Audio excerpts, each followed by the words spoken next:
ఈరోజు నిన్న జరిగిన అమరావతి గురించి భారతదేశంలోనే ప్రతి ఒక్కళ్ళు ఆంధ్రప్రదేశ్ స్థాయి చూశారండి. ఎందుకంటే మనకి రాజధాని అనేది లేదు. ఈ రాజధానిని ఎట్టైనా సరే మనం అందరం సపోర్ట్ చేయాలని చెప్పి డివైడ్ అయిన తర్వాత వీళ్ళకి ఒక సపరేట్గా రాజధాని కనపడలేదు. అందుకని ఈరోజు ఈ రాజధాని గురించి మనం ప్రతి పార్టీ వాళ్ళు సపోర్ట్ చేయాలని చెప్పి సపోర్ట్ చేశారు. అందుకని మెయిన్గా నరేంద్ర మోదీ గారికి, అమిత్ షా గారికి, పార్లమెంట్లో ఉన్న ప్రతి ఒక్క ఎంపీలకి, ఇక్కడ మా జనసేన తరపున మా కూటమి నాయకుడు, ఈ కూటమికి సంబంధించిన ప్రతి ఒక్కళ్ళకి, మేజర్గా చంద్రబాబు నాయుడు గారికి, పవన్ కళ్యాణ్ గారికి, లోకేష్ గారికి, మా ఎంపీలందరికీ ఈ అందరికీ మా ధన్యవాదాలండి. ఎందుకంటే మాకు రాజధాని ఏర్పాటు చేశారు. ఇప్పుడు వీళ్ళందరూ ఎన్నో కష్టాలు పడి రాజధాని ఏర్పాటు చేశారు. ఈ రాజధాని అనేది మనకి అమరావతి ఇక్కడ కరెక్ట్గా గంటంబావు జర్నీలో మనకి రాజధాని ఉంది. ఈ రాజధాని ఉండడం వలన మనకి ఎంతో డెవలప్మెంట్ ఫ్యూచర్ అనేది ఆంధ్రప్రదేశ్కి ఏది రావాలన్నా రాజధాని ఉండాలి. రాజధాని ఒకటి ఉంటేనే దాని గుర్తింపు ఉంటేనే వచ్చింది. ప్రతి మనిషికి పేరు ఎట్లా అవసరమో మన ఆంధ్రప్రదేశ్కి రాజధాని అనేది అవసరము. అది అమరావతి. ఆ అమరావతి ఉండడం వలన ఈరోజు మనం చాలా దగ్గరగా నీరెస్ట్ ఉన్న ప్రజలు కానీ వీళ్ళు కానీ అందరికీ మనకు ఎంతో ఆనందంగా ఉంది.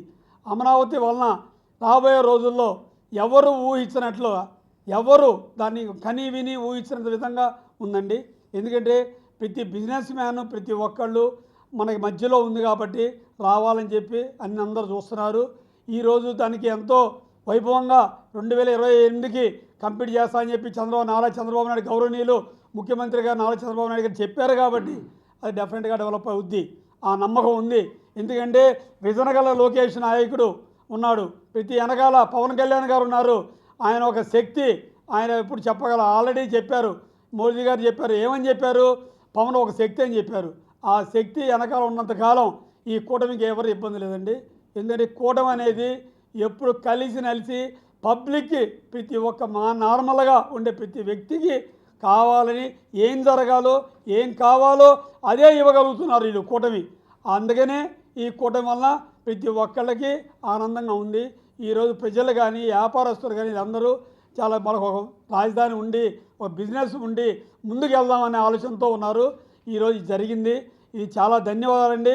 ప్రతి ఒక్కళ్ళకి జన సైనికులు వీళ్ళందరూ ఎంతో కష్టపడి ఈ కూటమిని నిలబెట్టుకున్నందుకు వీళ్ళకి కానీ కూటమిలో ఉన్న టీడీపీ నాయకులు కానీ బీజేపీ నాయకులు కానీ ఈ అందరూ కలిసి ఈ రాజధాని నిలబెట్టుకున్నందుకు ప్రతి ఒక్కరికి ధన్యవాదాలు చెబుతూ, అందరూ కోఆపరేట్ చేసిన ప్రతి ఒక్కళ్ళు చిన్న రైతులు ఉన్నారండి. ఆ రైతులు ఇచ్చిన ఆ రోజు స్ఫూర్తేనండి ఈరోజు ఇంతమంది ముందుకు రావడం కానీ ఈ కారణం అవడం కానీ. ఈరోజు రాజ్యసభలో మొత్తం అన్నీ పెట్టి ఈరోజు సంఘంలో ప్రతి ఒక్కటి ముందుకు వెళ్ళటం వలన ప్రతి ఒక్కరు ధైర్యంగా ఉన్నారండి. ఎందుకంటే రాబోయే రోజుల్లో ఎవరు ఏమి చేసినా మనకి ఇబ్బంది లేకుండా ఆ పేరు చిరస్థాయిగా నిలబడిపోయిద్దని అందరూ ఇంకొకసారి వాళ్ళందరికీ నాకు ధన్యవాదాలు చెబుతూ సభ ముగిస్తుంది.